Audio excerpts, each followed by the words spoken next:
నా పేరు ఎర్రశెట్టి కన్నారావు, ఎక్స్-ఎంపీటీసీ. ఎక్కడన్నా మీది? మైలవరం. మరి ప్రస్తుతం మైలవరం అసెంబ్లీ ఓటర్గా ఈ రోజున వైసీపీ అభ్యర్థిగా శరణాల తిరుపతిరావు గారిని నిలబెట్టడం చూస్తున్నాం. అంటే ఈయన సామాన్యుడు, ఒక బీసీ ఓటర్ అని చెప్పేసి మాట్లాడుతున్నారు కదా, ఏం చెప్తారు? ఆయన ఇప్పుడు మేము బీసీకి ఇచ్చాము అని గొప్పగా చెప్పుకుంటుండవు, అంతేగాని సరైన క్యాండిడేట్ మట్టి కాదు ఆయన.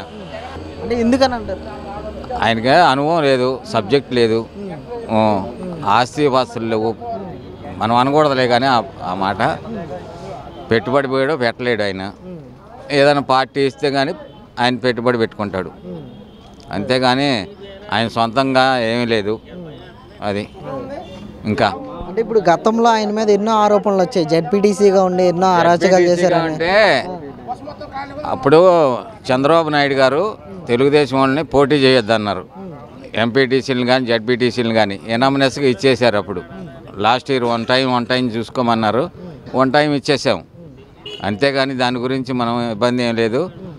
ఇచ్చేసాక వన్ టైం చూసాం కదా, వన్ టైం చూసిన తర్వాత మళ్ళీ ఏం చేసిండు ఆయన చెప్పండి. అంటే బాబాయ్ ఈ రోజున జోగి రమేష్ గారి చేతిలో ఆయన కీలు బొమ్మలా ఉన్నారని చెప్పి కూడా చాలా వార్తలు వస్తున్నాయి, ఏమంటారు? జోగి రమేష్ గారు అంటే ఎక్కడ 2 సార్లు 3 సార్లు చేస్తుండ ఆయన గురించి కూడా మనం మాట్లాడుకోకూడదు.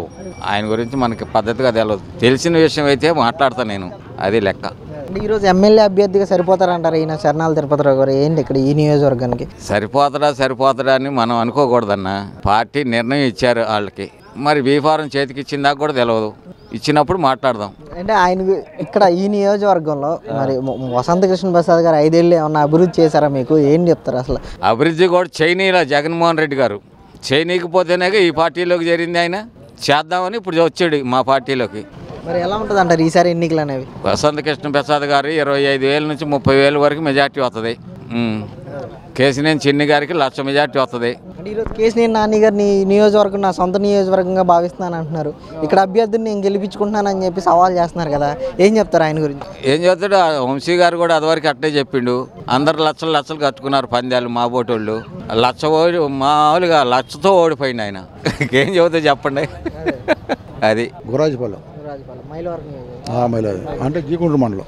బాబాయ్ ప్రస్తుతం చూస్తున్నారు వైసీపీ అభ్యర్థిగా శరణాల తిరుపతిరావు గారు నిలబెట్టారు కదా, ఏం చెప్తారు అసలు? ఎలా అనిపిస్తుందా? ఈరోజు పేదోడు పక్షాన్ని నిలబడుతున్నారు, ఈరోజు మేమని అంటున్నారు, బీసీలకు టికెట్ ఇచ్చాము, పెత్తందారులందరూ ఒకవైపు ఏకమయ్యారు అని చెప్పి ఇలాంటి వ్యాఖ్యలు చేస్తున్నారు కదా, ఏం చెప్తారు? పెత్తందారులైనా ఏదైనా అయ్యా పైన గవర్నమెంట్ పడ్డే కానీ సరాసరి నుంచి ఉండదో ఇంకొకరి నుంచి ఉండదు. అది పైన గవర్నమెంట్ బాగుంటే బాగుంటుంది.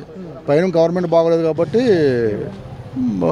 నచ్చిన వాళ్ళకి వెళ్ళి వేసుకుంటారు, అంతేగాని తిరుపతిరావు లేదా ఉండోళ్ళు లేని వాళ్ళు అనే ఆదరణ ఉండదు దీనికి.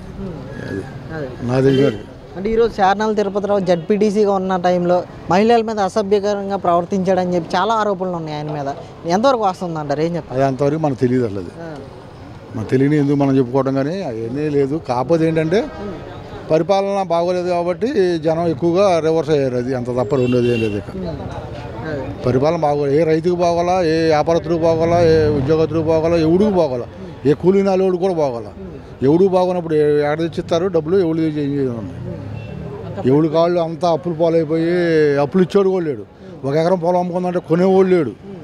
ఇంకెందుకు ఇక ఈ గవర్నమెంట్ మనకి ఏం చేస్తావు? ఇక ఏదో ఒక సౌకర్యం ఉండాలి కదా. సౌకర్యం ఉంటేనే కదా రైతు కానీ కూలోడు కానీ నాలుగు కానీ ఎవడు బతకాలంటే. అవి ఏంటి మరి ఈసారి ఇక్కడ జోగి రమేష్ గారు కూడా ఆయన ఇక్కడ ఎక్కువ ఆసక్తి చూపిస్తున్నట్టు తెలుస్తుంది, పెనమలూరు వదిలేసి మైలవరం మీద. ఈరోజు ఆయనే రాజకీయాలన్నీ కూడా ఇక్కడే నడిపిస్తున్నారు. ఇదబ్బా ఇంకొకరు వచ్చిన ఆగడు. దేవుని ఉమాగారు ఉన్న గెలిచాడు, వసంత కృష్ణ ప్రసాద్ గెలిచాడు. ఎట్టంటే జనంలో రివర్స్ వచ్చింది. రివర్స్ వచ్చాక నువ్వు ఏ మనకాన్ని పెట్టినా అటే పక్క చేసేది ఏం లేదు. ఇక అది